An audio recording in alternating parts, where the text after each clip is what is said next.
नमस्कार दोस्तों, स्वागत है आप सभी को अपना प्यारा सा यूट्यूब चैनल गुंजन गुरुजी में। सो फ्रेंड्स, आज की इस वीडियो में हम बात करेंगे जीएस जीके के संबंधित कुछ महत्वपूर्ण प्रश्न जो हम आपके लेकर आए हैं। Super fast reach top 30 questions. आइए देखते हैं। क्वेश्चन नंबर फर्स्ट है, संगीत की दुनिया में सितार के जादूगर नाम से किसे जाना जाता है? तो इसका राइट आंसर है ऑप्शन सी, यानी कि राहिम सेम को। राहिम सेम जो संगीत की दुनिया में सितार के जादूगर के नाम से जाना जाता है। क्वेश्चन नंबर सेकंड पे आते हैं, फूलों के संवर्धन के विज्ञान को क्या कहते हैं? देखिए, फूलों के संवर्धन के विज्ञान की बात अगर करते हैं तो आपको बताना है फ्लोरिकल्चर राइट आंसर है, इसलिए ऑप्शन बी बिल्कुल करेक्ट होगा। क्वेश्चन नंबर थर्ड, फाइकोलॉजी में किसका अध्ययन करते हैं? देखिए, फाइकोलॉजी की जब बात आती है तो आपको माइंड में डाल देना है कि फाइकोलॉजी बोले तो शैवाल का अध्ययन, ठीक है। और अगर माइकोलॉजी बोले तो देखिए, एक माइकोलॉजी होता है, एक फाइकोलॉजी होता है। तो जब माइकोलॉजी की बात आए तो कवक का अध्ययन, फाइकोलॉजी की बात आए तो शैवाल का अध्ययन, बैक्टीरियोलॉजी की बात आए तो जीवाणु का अध्ययन, और वायरोलॉजी की बात आए तो विषाणु का अध्ययन, ठीक है, याद रखिएगा। नेक्स्ट है, पृथ्वीराज रासो निम्नलिखित में से किसने लिखा था? देखिए, पृथ्वीराज रासो की अगर बात करते हैं हम तो आपको याद रखना है कि पृथ्वीराज रासो निम्नलिखित में से किसने लिखा था? तो इसका राइट आंसर है ऑप्शन सी, यानी कि चंद बरदाई ने, ठीक है। चंद बरदाई ने क्या लिखा था भाई? पृथ्वीराज रासो लिखा था। उस शासक का नाम पूछा है आपसे जिसने विजय स्तंभ का निर्माण कराया था। ऐसे शासक का नाम बताइए जिसने विजय स्तंभ का निर्माण कराया था। तो विजय स्तंभ का निर्माण किसने कराया था? राणा कुंभा ने कराया था, इसलिए राइट आंसर ऑप्शन ए है। क्वेश्चन नंबर 6, मार्ले मिंटो सुधार बिल किस वर्ष में पारित किया गया है? देखिए, मार्ले मिंटो सुधार बिल की बात यहाँ पे हो रही है, तो बस आपको बिना सोचे बता देना कि 1999 में, यानी कि 1909 में मार्ले मिंटो सुधार बिल को पारित किया गया है। नेक्स्ट क्वेश्चन है आपका, हितोपदेश नामक पुस्तक के लेखक कौन है?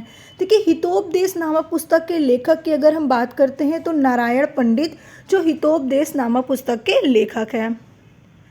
क्वेश्चन नंबर नेक्स्ट, सिंधु घाटी की सभ्यता में घोड़े के अवशेष कहाँ मिले हैं? देखिए, सिंधु घाटी की सभ्यता में घोड़े के जो अवशेष हैं वो कहाँ मिले हैं? आपको बताना है सरकोटला में, ठीक है। सरकोटला में क्या मिले हैं भाई? सिंधु घाटी की सभ्यता में घोड़े के अवशेष मिले हैं। वीडियो अच्छी लगी तो वीडियो को लाइक करके चैनल को सब्सक्राइब करना बिल्कुल मत भूलिएगा। नेक्स्ट क्वेश्चन है आपका, निम्नलिखित धातुओं में से फ्लैश बल्ब का तार कौन सी धातु का बना होता है? देखिए, जो फ्लैश बल्ब होता है ना, वो कौन सी धातु का बना होता है? तो मैग्नीशियम का बना होता है। मैग्नीशियम जिसका सिंबल होता है Mg, और इसका एटॉमिक नंबर कितना होता है? 12 होता है। बेरियम की क्या होगा? तो आपको बताना है Be, ठीक है। चांदी बोले तो मतलब कि Ag इसका सिंबल होता है, और तांबा का आपको मुझे कमेंट करके बताना है। नेक्स्ट क्वेश्चन है आपका, निम्न में से किसका उपयोग पॉलीथीन के संश्लेषण में किया जाता है? तो देखिए, पॉलीथीन के संश्लेषण की यहाँ पे बात की जा रही है कि पॉलीथीन के संश्लेषण में किसका उपयोग किया जाता है। तो इसका राइट आंसर है ऑप्शन बी, एथिलीन का उपयोग किया जाता है पॉलीथीन के संश्लेषण में। देखिए, यहाँ पे एक चीज़ आपको याद रखना है, मेथेन को मार्स गैस के नाम से भी जानते हैं। किस नाम से? मार्स गैस के नाम से भी जानते हैं मेथेन को, या दलदली गैस के नाम से भी जानते हैं, क्योंकि ये दलदली में पाया जाता है, ठीक है। मतलब ये दलदल में पाया जाता है, इसलिए इसको दलदली क्षेत्र, दलदल गैस भी कहते हैं और मार्स गैस भी कहते हैं, ठीक है। मार्स गैस इसीलिए कहा ही जाता है क्योंकि वो दलदल में पाया जाता है, ठीक है। उसके अलावा मेथेन का सूत्र क्या होता है? CH4 होता है। ये धान के खेत में भी पाया जाता है, और ये गाय के जो मुंह से निकलती है ना वाश, तो उसमें भी पाया जाता है। पीलिया बीमारी से हमारे शरीर का कौन सा अंग ग्रसित होता है, या कौन सा अंग प्रभावित होता है? देखिए, अगर आपको कभी पीलिया जैसा डिसीज़ हो गया, पीलिया को इंग्लिश में बोलते हैं जॉइंडिस, अगर आपको जॉइंडिस हो गया तो आपका कौन सा अंग प्रभावित होगा? तो सबसे पहले आपको याद रखना है पीलिया होता कब है। पीलिया तब होता है जब आपके बॉडी में प्लाज्मा में, किसमें? प्लाज्मा में बिलीरुबिन की मात्रा ज़्यादा हो जाती है, ठीक है। जब बिलीरुबिन की मात्रा आपके प्लाज्मा में ज़्यादा हो जाती है तो आपको जॉइंडिस यानी कि पीलिया हो जाता है, ठीक है। प्लाज्मा क्या है, ब्लड का ही एक पार्ट है, याद रखेंगे आप लोग। और प्लाज्मा में जब प्लाज्मा किस कलर का होता है, लाइट येलो कलर का होता है। और बिलीरुबिन भी क्या करता है, येलो कलर प्रोवाइड करता है। लेकिन अगर बहुत ज़्यादा मात्रा में देने लगता है तो क्या होता है भाई, आपको जॉन्डिस होने के चांसेस होते हैं। तो इसका राइट आंसर क्या है, आपका ऑप्शन सी होगा। 11 का राइट आंसर क्या है, मुझे एक बार कमेंट करिएगा आप लोग, ठीक है। चलिए, तो इसका राइट आंसर आपको मैंने बता दिया। इसका राइट आंसर क्या होगा, आपको बताना है ऑप्शन डी, यकृत, ठीक है। ये हमारे शरीर की सबसे बड़ी ग्रंथि होती है जिसे हम लीवर कहते हैं। यहाँ पे एक क्वेश्चन आपको और याद रखना है। नेक्स्ट क्वेश्चन है, काष्य दो धातुओं का एक मिश्रण है, ये धातुएं क्या है। देखिए, काष्य जो होता है वो दो धातुओं का क्या है, मिश्रण है। तो ये धातुएं क्या है, आपको बताना है। ये धातुएं तामा और टिन है। तामा और टिन के क्या होते हैं, आपको बताना है, एक मिश्रण होते हैं। तो इसका राइट आंसर आप सभी को पता चल गया। नेक्स्ट क्वेश्चन है नंबर 13। तरलीकृत पेट्रोलियम में एलपीजी मुख्य रूप से होते हैं। देखिए, तरलीकृत पेट्रोलियम की अगर बात करते हैं तो एलपीजी मुख्य रूप से क्या होते हैं, आपको बताना है कि मेथेन, ब्यूटेन और प्रोपेन होते हैं। इसलिए राइट आंसर भी ऑप्शन सी होगा। नेक्स्ट क्वेश्चन है आपका, निम्नलिखित में से किस एक को स्ट्रेंजर गैस कहते हैं। देखिए, वो काफ़ी अच्छा क्वेश्चन है कि स्ट्रेंजर गैस हम किसे कहते हैं।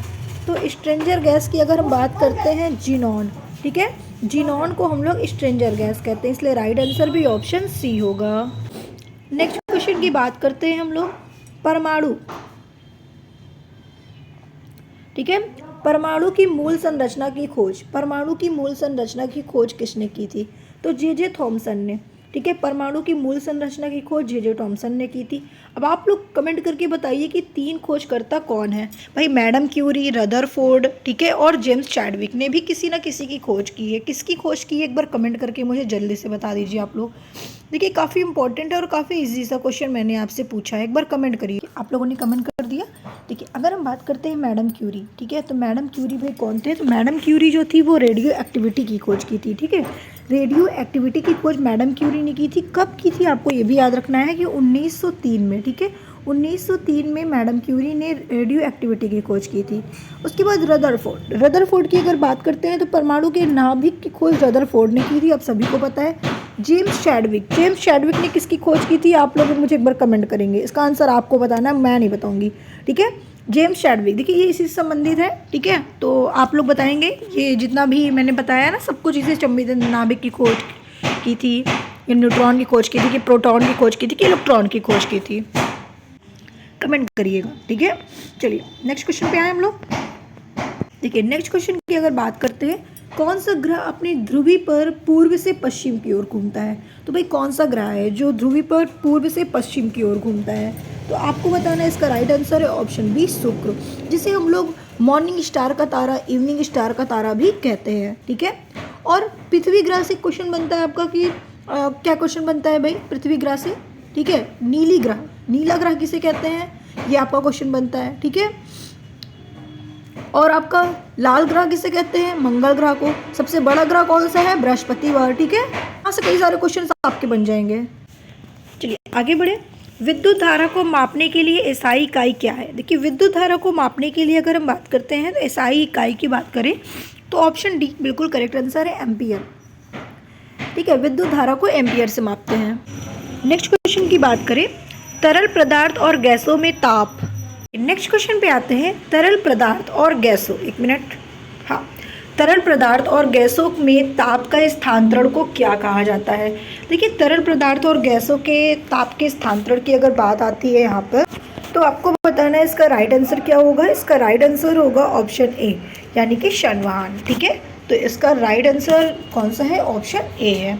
नेक्स्ट क्वेश्चन पे आते हैं, परसेक किसकी माप इकाई है। देखिए, परसेक की बात कर रहे हैं हम लोग यहाँ पे। परसेक किसकी माप इकाई है, तो आपको बताना है खगोलीय दूरी की, ठीक है। खगोलीय दूरी को हम परसेक से मापते हैं, इसलिए राइट आंसर भी ऑप्शन क्या होगा, बी होगा।